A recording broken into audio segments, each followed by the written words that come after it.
Hello, everybody. Welcome to our new show here. We have America, Europe united, and the name of the show is Spiritual Light. And we have today our friend Charles Kempf from France, Elsa Rossi from Londres, Nadja Gircis from Lithuania, and our special guest is Dr. Vanessa Celone. So it's a pleasure to be here, and we will make this a very smooth conversation about spiritism. So all the topics, and today's topic is in special is, do we have a soul? And if you, I cannot tell, I need to tell you, if you have any comments, if you have any suggestions, please stay with us, write in the comment box, and it will help us to get prepared. So anyway, so guys, I just start a round of a presentation, and I'll start with myself, and then we can go to Elsa, Vanessa, Nadja, and Charles. So Stevan Bertozzo, I'm from Brazil, but I'm living in Ireland. I'm a Spiritist volunteer here in Ireland, and we are helping understand the Spiritism in English. So we are trying to spread the Spiritism in English, and I hope you forgive me for my broken English. So, Elsa, can you introduce yourself, please?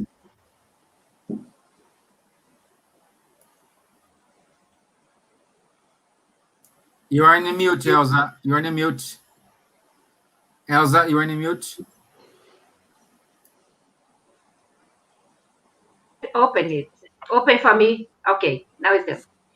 So I'm Elsa Rossi. It's a pleasure to be here, organizing together with Lithuania, Kardec Radio from the United States, Charles Kempf from the Spiritist Federation at French, and Stevan from us. So together we can make this effort to join us.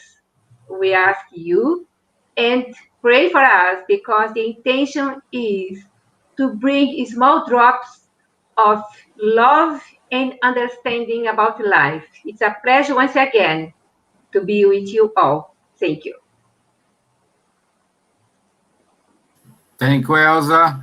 Dr. Vanessa, can you introduce yourself? I know everybody know you, but maybe not. Yeah, maybe not. So it's good to be here, welcoming everyone together with friends from other lands. We are in each other's other lanes, right? So it's good to know that there's so much spiritism out there already. We're not alone. We're not in our little corner wondering, am I the only one thinking about it? No, we're not.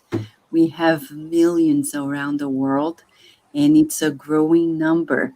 And as much as science grows, spiritism is growing stronger and stronger than we could ever imagine.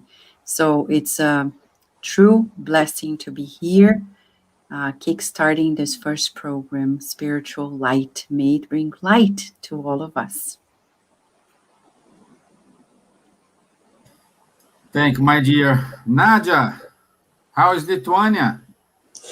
Hello, everybody. I'm Nadja. I'm from Brazil as well, but I'm here in Lithuania, trying to spread the word of Spiritism in the Lithuanian language so everybody can hear a little bit more about the teachings and the science and the philosophy of our spiritual guides in the Spiritism. So I'm joining Elsa from London, Stevan from Ireland, Charles from France, and Vanessa in the US, so we can spread the light to everybody around the world. Thank you for having me, and it will be a pleasure to participate in and answer the questions that you may have. Thank you. Thank you, Nadja. Thank you very much. And you, Mr. Charles. So just two, we are two here against three. So Yes, let's make I'm the even difference. alone, no, because I'm sorry, I'm French. I'm not Brazilian. So born in France, something like 60 and some years ago, and engineer as a profession, and studying Spiritism and spiritualism in general since the late 80s. And I'm very happy to be here for this Spiritual Light small videos and teaching basically starting from the ABC, really what are the fundamentals, what is the basics, where does all this come from? And happy to be here. Thank you all for this opportunity, for your participation. Thank you also all the persons who are watching on live and who will watch then these videos. And we are here to help. So if you have any questions, don't hesitate. Thank you.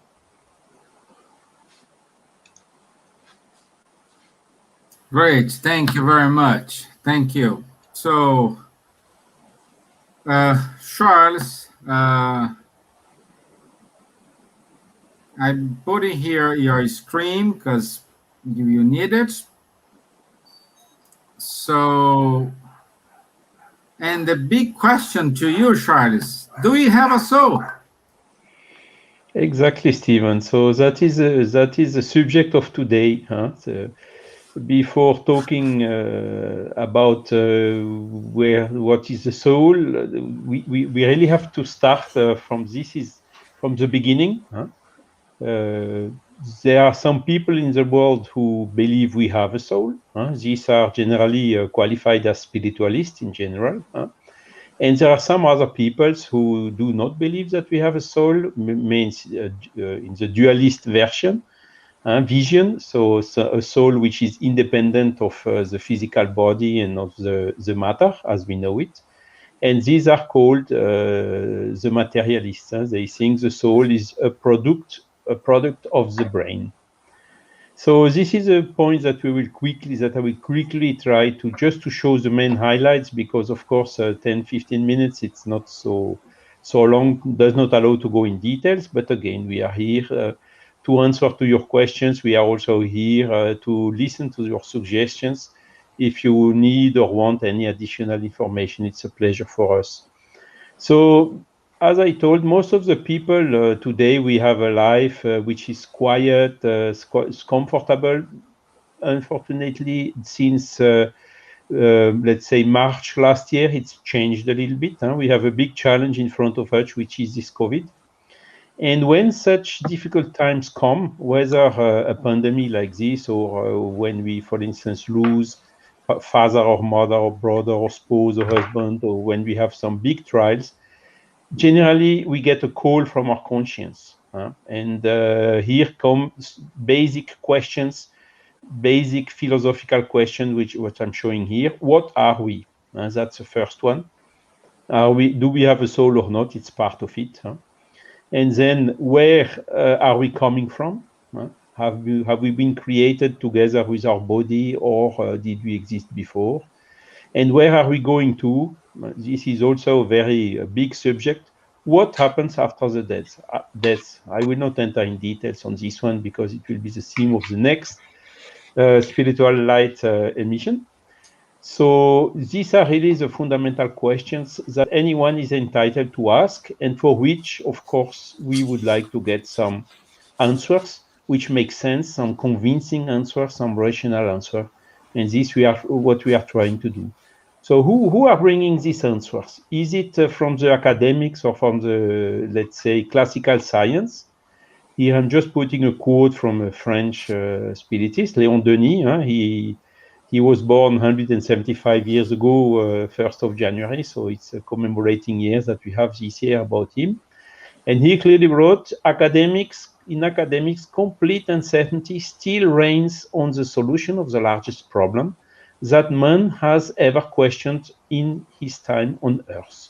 Most professors and teachers discard systematically from their lessons everything related to the problem of life, of its purpose and finality. He wrote this something like 100 years ago, and today, what is the status? Basically the same. I did not learn spiritualism in the school, nor in the university or engineering school. I learned it by myself, by my own researches.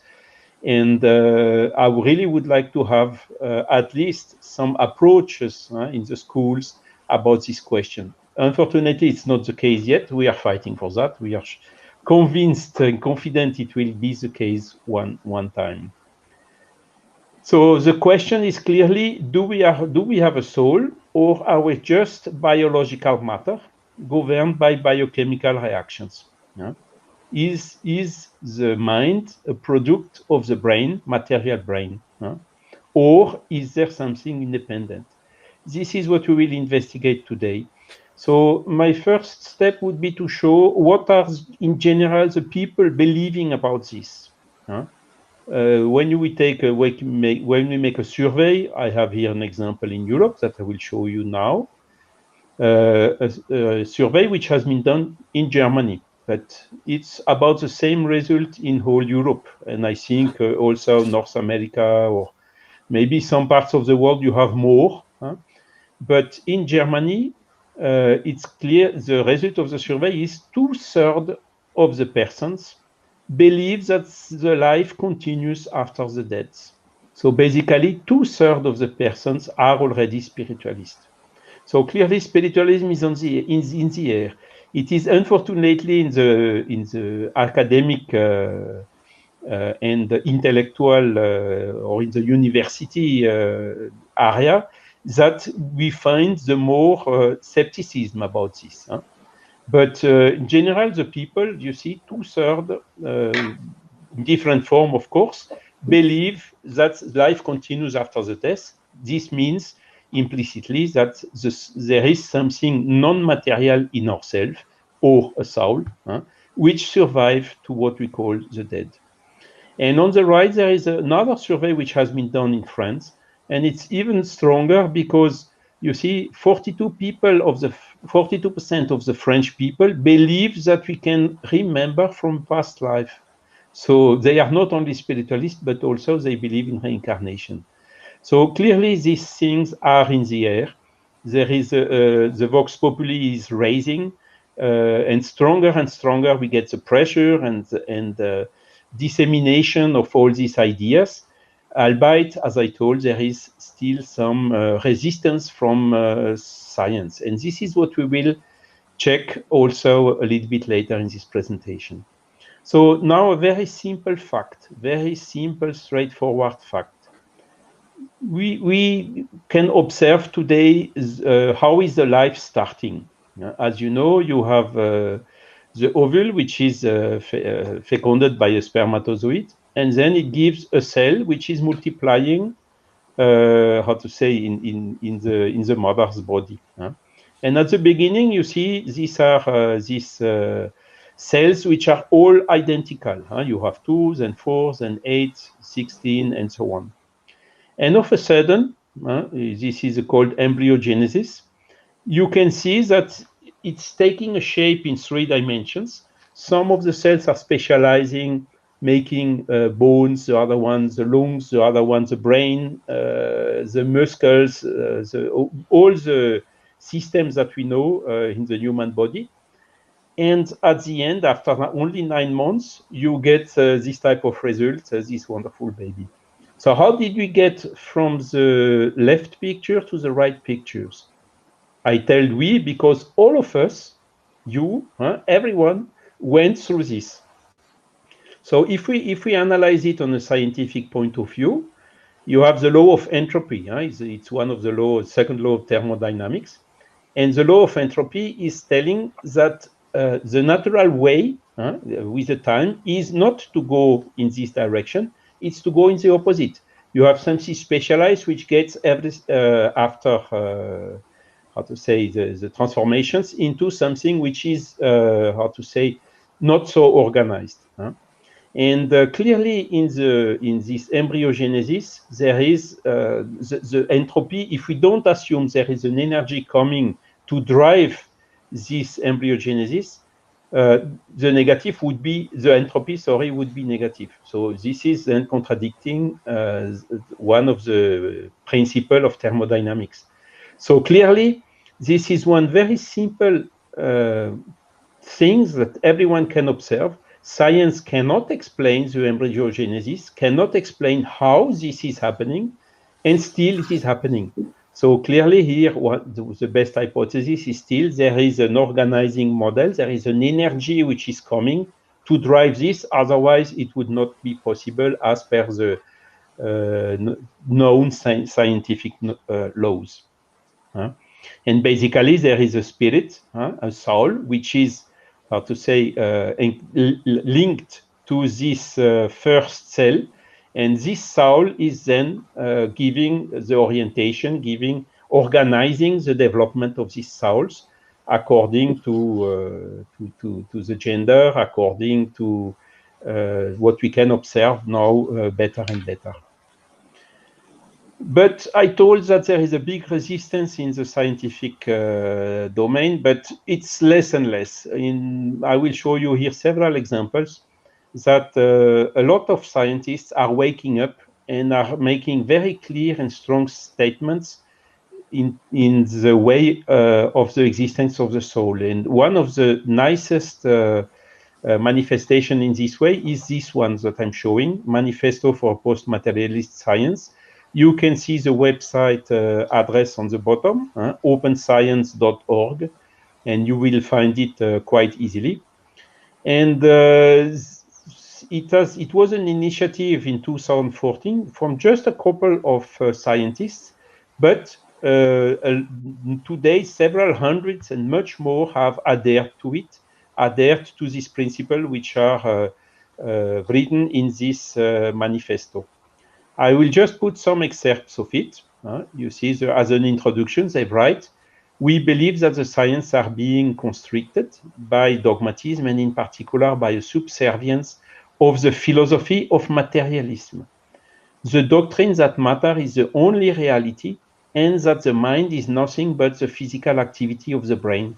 We believe that the sciences would be more scientific if they were free to investigate the natural world in a truly open way without the constraints of materialism and the prejudice of dogma, while adhering to the scientific methods of data collecting, hypothesis testing, and critical discussions." You see, it's very clear and fully in line with the title. They are really fighting for a post-materialist science, stating clearly that the materialist philosophy is dogmatic because, of course, a lot of scientists, they say nobody has never proven that the soul exists. But what is proven as being existing, there is not much investigation to do to prove that it exists. But nobody on the other way has never proven that the soul does not exist.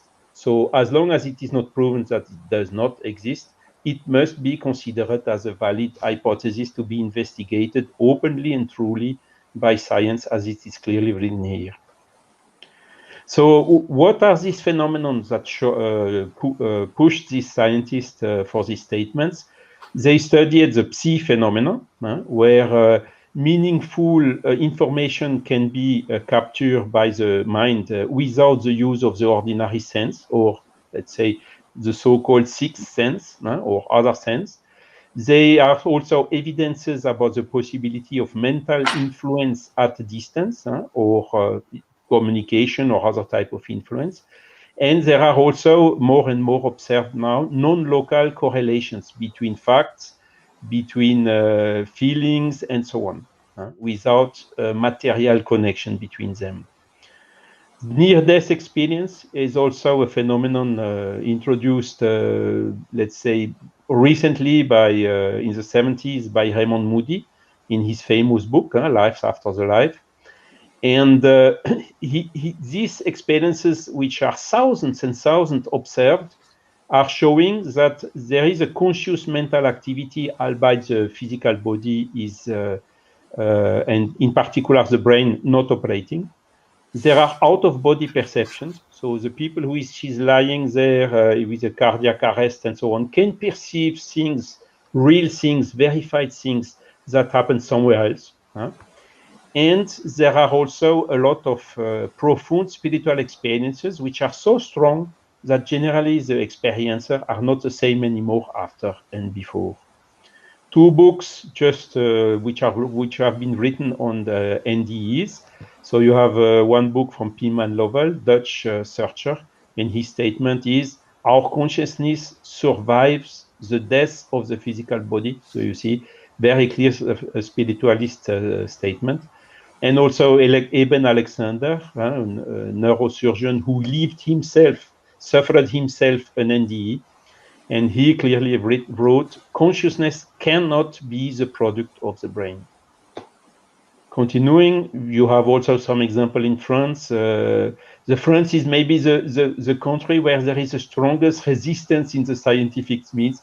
Even so, some people are also fighting and showing and managing, studying the NDEs to show the evidences of what they call extraneuronal intuitive consciousness. It's a kind of a way to say it without using the word soul, because using the word soul, it would probably have been refused as a paper or as a thesis. And continuing, they are also studying some skilled research mediums. So some mediums which are accepting to submit themselves to researchers have been observed, and they can sometimes obtain highly accurate information about deceased individuals that they have ignored totally, but on which they give very accurate information totally unknown by them, and even by the people who knew this deceased person. So this is also another type of evidence that the personality of the deceased person is surviving and in a certain way can communicate through some people called mediums. So I'm putting some more statement. According to the post-materialist paradigm, mind, which is particularly here the precise will and intention, can influence the state of the physical world, can operate in a non-local or extended fashion, which is, it is not confined to specific points in space, such as brains and bodies, nor to specific points in time, such as present. And this is clearly the point when you lose the will and the intention. Typically, the will, the intention, the free will, spontaneous will is something which is not coming from the brain. It cannot come from the physical body. This is typically one of the attributes of the soul, as it has already been demonstrated by a lot of philosophers along the centuries, in particular in French in the beginning of the 19th century, these famous French spiritualist philosophers. Continuing, NDE in cardiac arrest suggests that the brain acts as a transceiver of mental activity, which is the mind can work through the brain, but it is not produced by it. NDEs occurring in cardiac arrest, coupled with the evidence from research mediums, further suggests the survival of consciousness following bodily death and the existence of other levels of reality that are non-physical. Another very clear statement. And at the end, they write, scientists should not be afraid to investigate spirituality and spiritual experiences, since they represent a central aspect of the human existence. So this manifesto for a post-materialist science is one example. There are others. You see, the Galileo Commission. They have issued also a report in 2019, which is more recent. You have also the website, and there are more and more such initiatives. Here also an example of a book from Charles Start, The End of Materialist, after more than 50 years research on the nature of consciousness and so on, he really came to this conclusion. He is one of the founders of the field of transpersonal, which is spiritual psychology. And his statement, there is a real and vitally important sense in which we are spiritual beings. Another one from France, again, Philippe Guillemot. He wrote a book, Physics of Consciousness, and he is also, I will not read the whole quote, he's clearly writing that it's a terrible, astounding reductionism to think that the consciousness is product of the brain. There are so many, and he is also fully believing in the free will. And because otherwise, if there is no free will, we are just like machines. Everything, I mean, from some initial conditions will determine all our life, and we are just, how to say, following this type of reaction. So the determinism, which is the belief of mainstream of science today, would simply transform us into a machine. Personally, I have not the feeling to be a machine. I think you as well not. And I'm fully convinced, and you probably as well, of the reality of the free will. Even though there are sometimes some limitations, we cannot do whatever, but in our thoughts, we are really free to think whatever we want. And the intelligence itself cannot be the product of matter, where intrinsically there is no intelligence. So that's another argument to show that intelligence must have an intelligent cause, which is, of course, in the soul and not in the body. Here, mentioning the Spiritist Medical Association, they did a virtual congress last year. It was in November. When you go to the Spiritist Medical Association YouTube site, you will have all the records, including one from Rupert Sheldrake, which also I like his very strong statements to wake up the scientists and to tell them, hey, wake up, look around you, and go out of these dogmas which are not scientific and which are hindering the progress. And this Spiritist Medical Association is promoting a spiritualist paradigm of medicine, considering that the human is a bio-socio-psycho-spiritual being in all its integral dimensions. So as a conclusion, I took here a very recent statement from Andrew Powell that I got today, Elsa. He's clearly writing, we are souls busy making the human journey in our small corner of the universe. And this makes, of course, when we think about, much more sense than this idea that we are just like a machine. Here, a small statement also from Allan Kardec, which is who gave the name to Kardec Radio, which are hosting us. Thank you, Vanessa. He introduced really this, how to say, scientific studies of this question of mediumship and so on.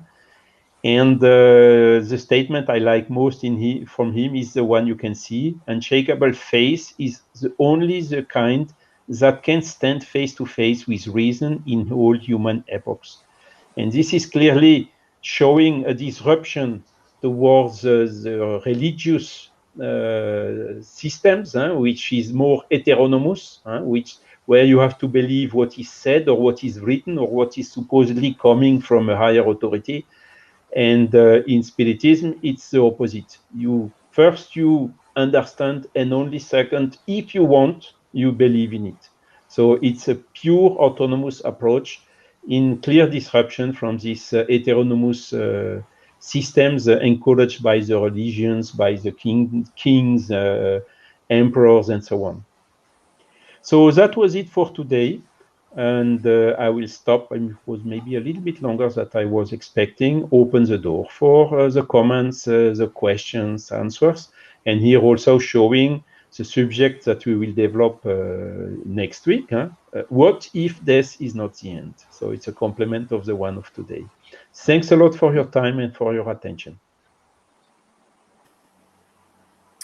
Thank you, Charles. Thank you very much.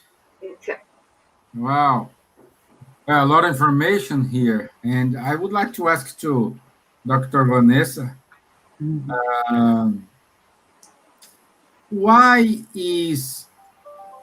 we have always this conflict between, oh, I do have a soul or I don't have a soul, or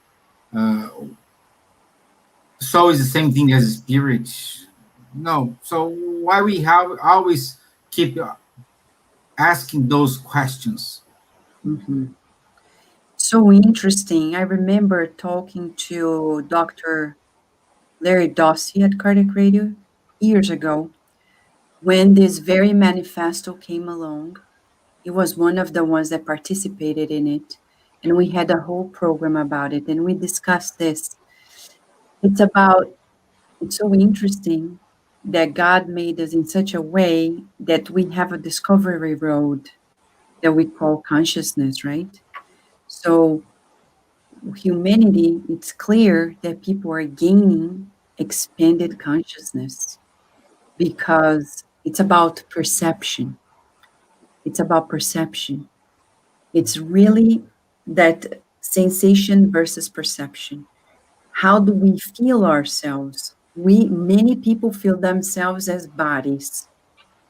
But when you look at children, for example, when we are first born, it's the reverse. When we are born, we gain body awareness, we gain consciousness, awareness in general.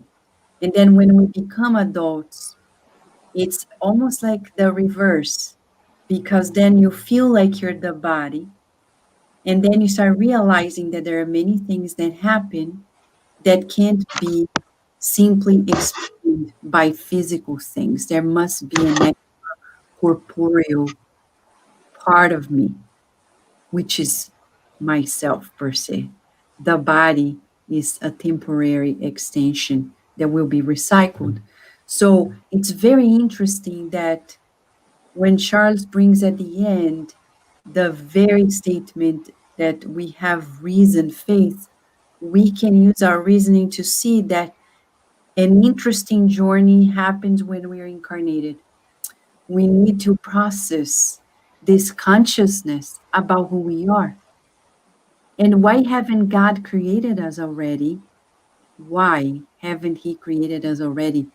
Knowing for sure we are souls connected to the physical body. So it's part of the growing process as spirits, that as we expand our consciousness, we understand that it's not it. That's why now we have pioneering scientists who are proclaiming a new paradigm, because the paradigm we have now is failing us. For example, if you have, let's say you're home and your heart starts beating differently, and then you start feeling weird, lightheaded, etc., you go to the emergency room. You go there, they do the EKG, they do the all the other blood tests and measurements, etc., and then they say, "Oh, we didn't find anything. We didn't find anything." Okay, go home. Follow up with your doctor. Is that it? So, is that it? Is that what you can give me? Yeah. I don't know. There's no explanation.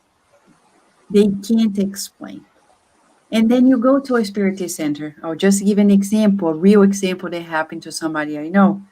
And then you take this person who used to be a spiritist medium into the spiritist center. And then in a well-disciplined meeting, mediumistic meeting, spirits started, being rescued through that medium, etc. And then all those symptoms went away. So science cannot give us answers. And we're talking about something that is not extreme. But what about extreme cases of mental illnesses that are not necessarily characterized as mental illnesses? So this fine line between the material and the consciousness into the spiritual part of us. So it's good to see that there are scientists that are already proposing that there must be an extracorporeal mind to really command everything. But how does it change? And I'll add one more comment. I remember talking to Jim Tucker at Cardiac Radio. He came to be interviewed more than 3 times. He continues the work by Dr. Ian Stevenson on children's memories of previous lives. And I remember, and this is recorded, it's in our programs. It was back when we were only audio programs. It's in our SoundCloud channel. And he said, I asked him, Okay, since you know reincarnation is a fact, it's a scientific fact.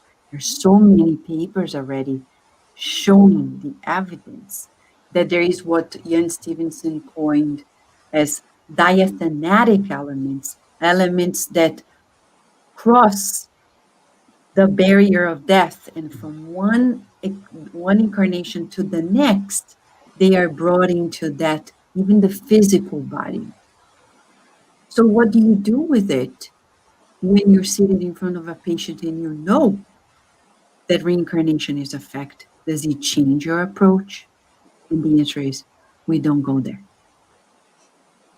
We don't go there. It's fascinating because it's like, okay, you know of it. What do you do with it? It's as if I know that there is science about diabetes, and we know that, we need to take some measures, and we say, we don't go there. We just know that high blood pressure causes diabetes and it's bad. But the doctors say, we don't go there. We just know the fact. That's where we are today. And still hesitant. Why? Working in science, we see there's a lot of prejudice. But if we go back to Kardec, the answer is simple: materialism. That's it. Yeah, that's it. Thank you. And I just want to register here. We are reaching Uruguay, guys.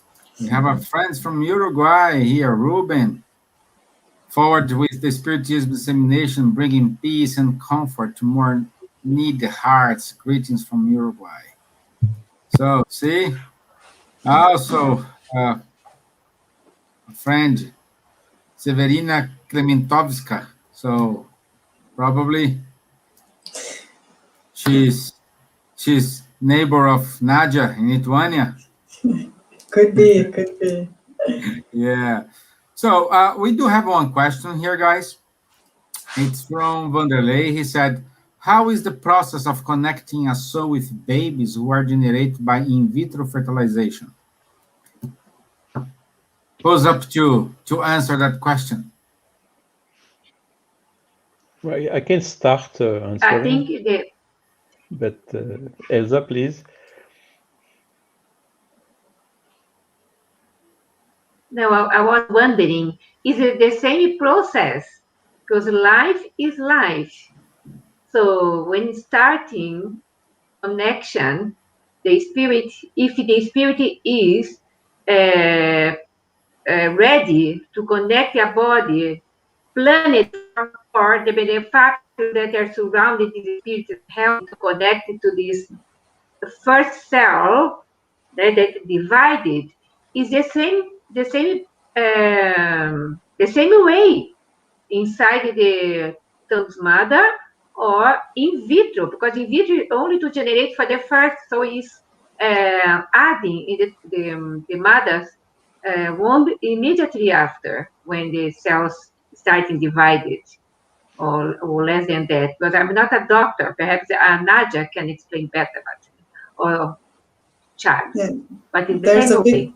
yeah, there's a big discussion about it because of the fact that the cells are in a plate in a laboratory.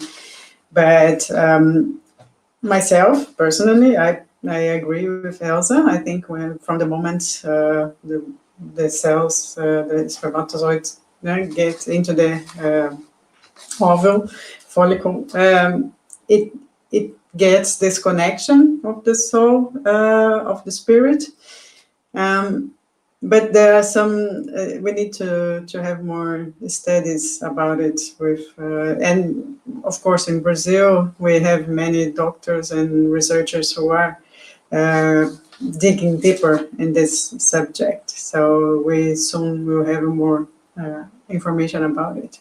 Maybe Charles has something to comment.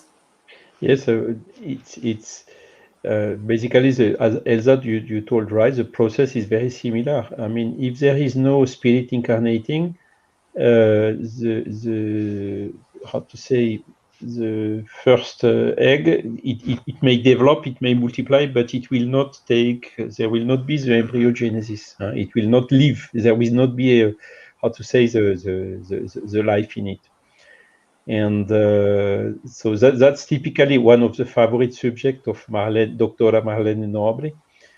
What I just want to add with regards to this is there are now thousands and thousands and thousands papers and studies published in a lot of magazines from the medical area, showing which are treating science or medicine and spirituality. So it's really today getting a reality. Why? Because we always say, okay, science is fine, but we need to have results. As for instance, the tools we are using to connect here is a result of science, of quantum mechanics, of a lot of scientific fields. But it's in the area of medicine, as I mentioned with this presentation of the Spiritist Medical Association. They are showing now also clear results, clear correlations, clear improvements, better success in healing some pathologies and so on. So we are getting the results. Not really in technology, it's maybe more in the medical area, but the results are here, clearly. Good. Thank you very much. And also, we do have friends here from a British American, Carol Palma. She's in Iowa, but originally from England. Alana Castro, our friend Alan Baldler, is in London. So it's good to see. On our first show, we are reaching out so many countries, making this distance so close. And Nadja, just a question pop up to my mind. Is there any difference between soul and spirit? Sorry, you're asking me? Yeah, if you can help me. Okay. I just Is there a difference? Well, the spirit, the soul is the spirit incarnated in a body. So we have the spirit and we have the soul. Of course, they are. We can say that they are the same thing, but actually, it's the soul is the spirit in a body. So when we are here now, I'm Nadja, spirit, and I have my soul, and I am my soul. Mm-hmm. But when my body dies, then my spirit may incarnate in another body, and then I will have my soul. No? So we can differentiate like this. No. If I can add something regarding the expansion of the soul, there is a many cases that you can read in magazines and in Kardec's time and before Kardec, when a person is staying in one place, he travel his soul to another place and make comments, the things that were happening there. There are places where someone in Portugal travel in spirit and help to defend a father in another place, Antonio de Padua. So there are many cases that is related with our soul. A spirit, when incarnated, we call soul, and is composed of many layers. Actually, is ethereal body, astral body. That so many things as more material, because the spirit is only energy, and the soul is semi-material, that we call, that is a perispirit, connecting the spirit to the body. That means the soul has many layers, and when we study in Spiritism, and call perispirit as well. The link between a spirit and the body. Only to make a comment about that before the end, that the soul, there's a many ways to be visible, to be funded, to help, to do so many things, even when we are sleeping. We can still work, we can still study when we are sleeping, because our soul never stops to doing things connecting to our physical body, making us living sentiments, presence, see things out of the body experience that Charles explained before. So many things. We are human beings, but we have a starting point in the spiritual world as a spirit, and after that we carry on living as a spirit still in the spiritual world. So we are only a short time in this existence, 100 years, 60 years, whatever, but are eternal beings. That is great to know that so many chances to be a better person in starting now. Okay? Thank you, Elsa. Thank you. I, The you. soul Well, is immortal, no? It's been already spoken. I'm sorry. Just to say that since Socrates and Plato, they already spoken about the immortality of the soul. So we are here to progress, and in our soul will progress with time.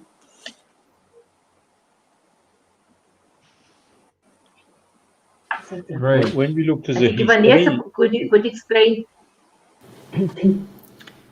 Sorry, Charles, carry on. yes, when you look to the history, the materialism was mostly developed from the 19th century, and it was a reaction against these abuses of the traditional religions, against the abuses of the kings and queens and emperors and so on.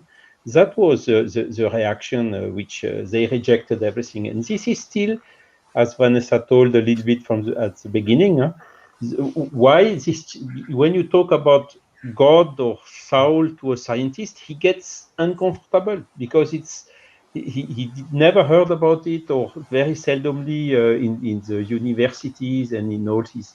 And that is, we can understand why there is a fear of change and to go to something unknown, and maybe also sometimes to need to admit that we were wrong before. As simple as that. This very well-known change resistance. Because before this, mostly the materialism was, the spiritualism was predominant. So materialism is coming from positivism, Auguste Comte, again in France, sorry for that. And all these subsequent movements, which are still mainstream today.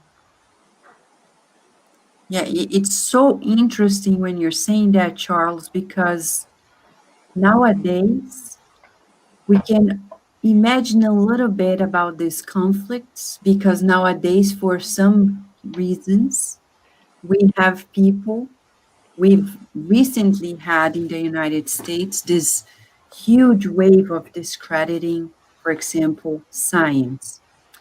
So we can almost imagine how splitted society was at Kardec's time, religion on one side and then science. We're no longer there in those extremes. We would say since Kardec, science and religion were divorced, they were kind of remarried, and they are still adapting each other to a new way. And we hope it becomes mainstream. We know it will. But till then, we need more flexibility on the side of people who become too rigid in their religious views without using the reason faith that we know Spiritism proposes. And on the scientific side, I would say somewhat, we need to open our minds to explore a new paradigm with new protocols, new everything, because we cannot study this in the same way we have been studying the physical body. Yeah, Right? that's why it's so important to have spiritualism teachings in the university, especially in the medical school, because as doctors we need to know not just to treat the results of the lab results, no? Or the Yeah. CT scans results. We need to treat the patient itself, and because yeah, it's a soul. There is a spirit. It's an individual. It's unique, and we need to identify other causes for the disease and not just the blood test that is not in the normal state. And when it's normal, as you said, and the person is not alright, so like how can we help this patient? So spirituality in medicine is a very important part. Exactly. Because as you're saying, Nadja, it is we make decisions based on our beliefs. So that's why um, Dr.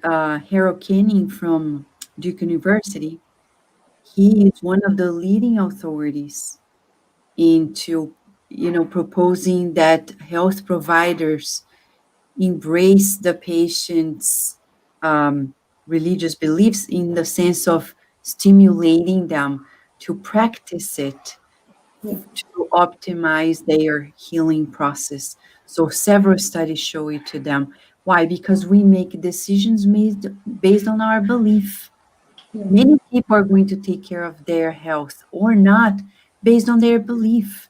yeah, So if we split it apart, we can barely do anything.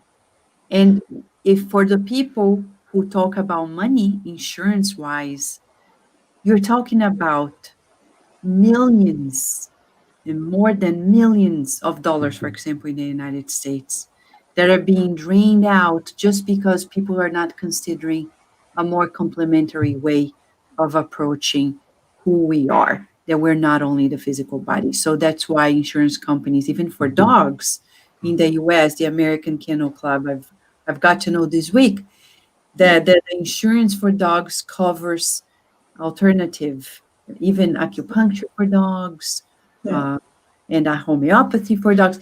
Why? Because you can certainly decrease the expenditure in the investment of your health if you go that route. So I know that we're changing because it's financially more convenient, but we're mhm, not yet in terms of the amount of investment in science for it.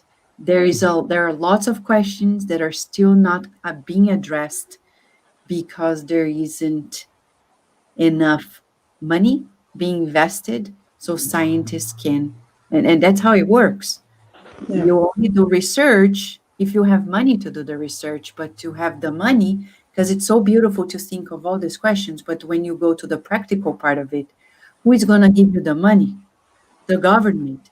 And the government is only going to give you what the people want you to study about. And very likely, people don't want us to spend that much money in things that they don't believe in yet.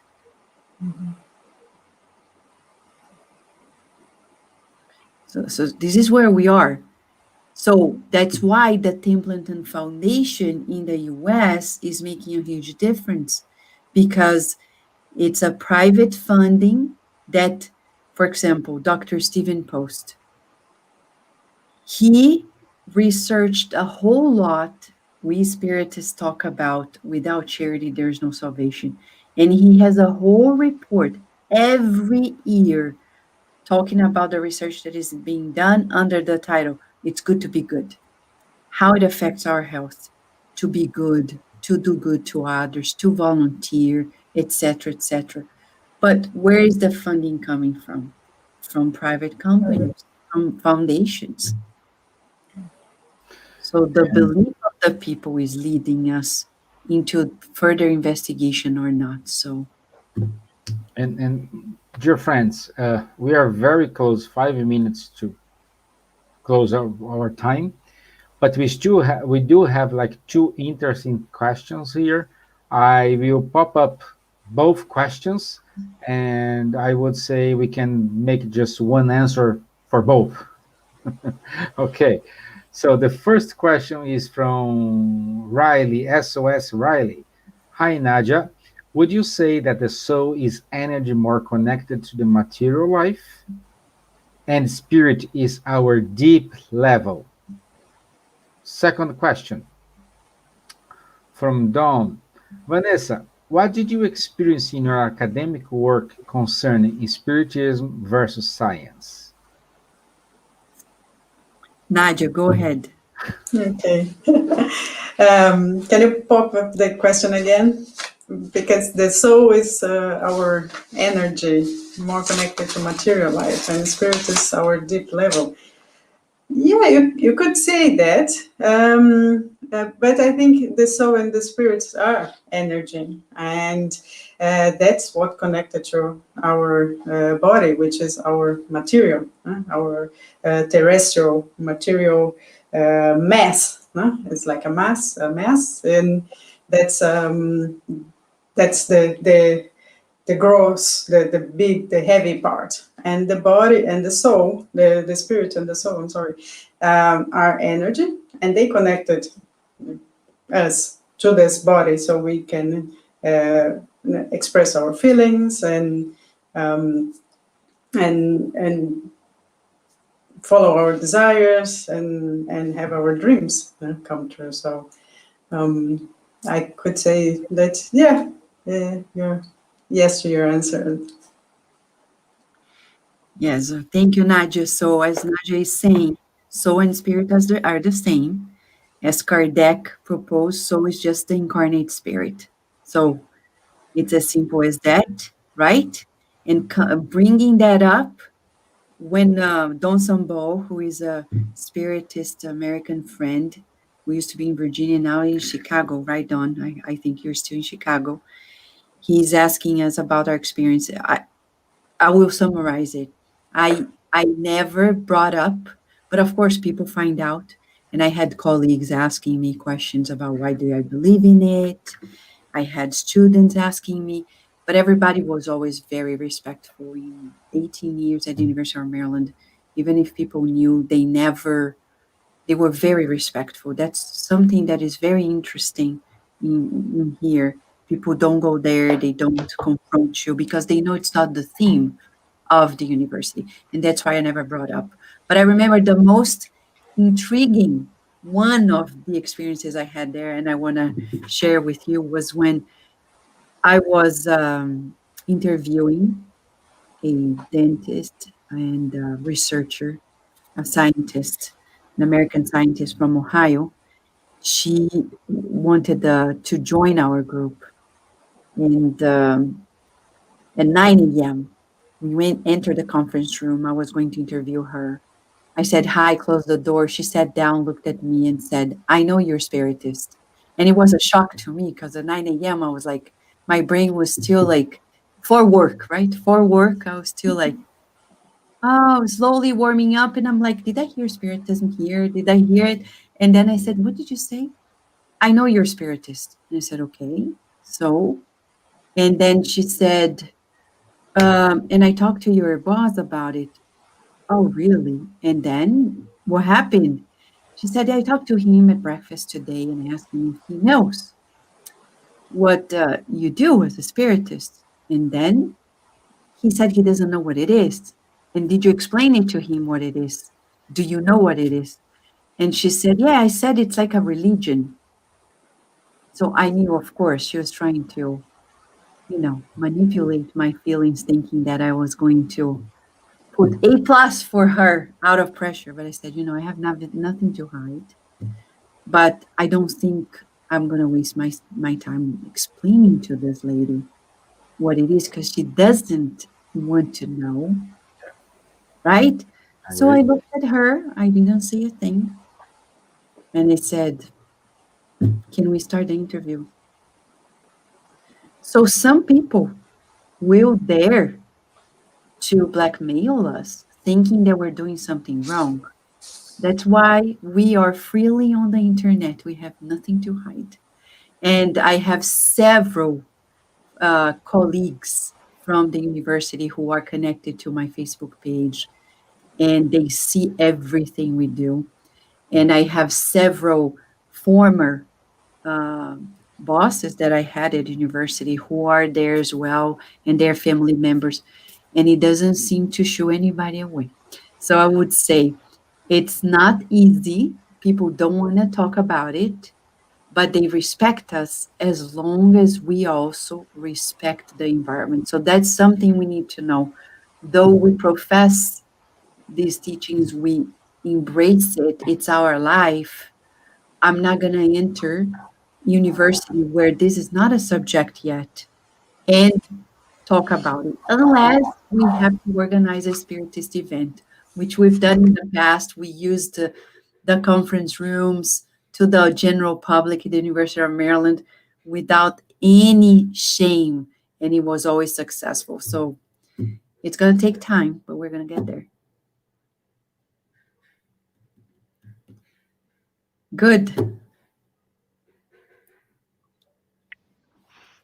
It's wonderful, my friend. Thank you very much. It's so nice. I'm very pleased. I know it's late for you, Nadja, for Charles as well. For me and Elsa, we are the same time zone. And Vanessa now is it is on the tea time now, so she can have her tea. Thank you. It's a It's a pleasure. pleasure to be here. It doesn't matter the time. The important is to help everybody to understand about spirituality.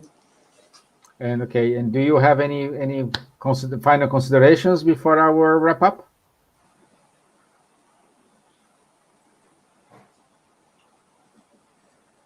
Would you like to say thank you for the ones that are supporting us, the ones that send a prayer for us to start this first episode.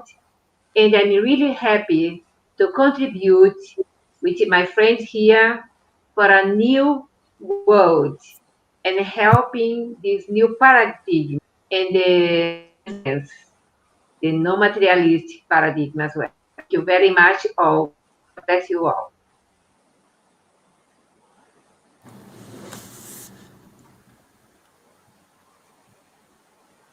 Yes, I can only support. Thanks to all. Of course, we could stay here talking about hours, even late in the evening. That's not a problem. But we have to stop. Let's people think about this first step and then complement it next week. So thanks a lot for these opportunities of communicating. Thanks a lot for accepting us to share this type of ideas, for listening us. And it will be a big pleasure to talk to you again very soon. Very nice. I'm also very thankful for this beautiful idea that came along and with Rafael, to Charles, to Stevan and Nadja. And I'm very happy to be here. And I look forward to seeing the upcoming ones that you guys are going to do. And I know we have a public here that is looking forward to more in that space. Thank you.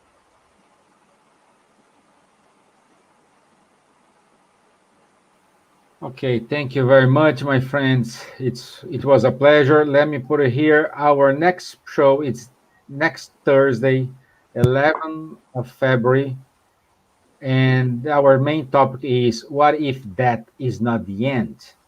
What if that is not the end? So, thank you very much. I hope you all stay well, and I wish you all a very good night, and thank you for your time and availability. Okay? Thank you, guys. Thank you very Thank much. you. Thank you. See you next week. Bye-bye. Bye bye. Bye. See you. Bye.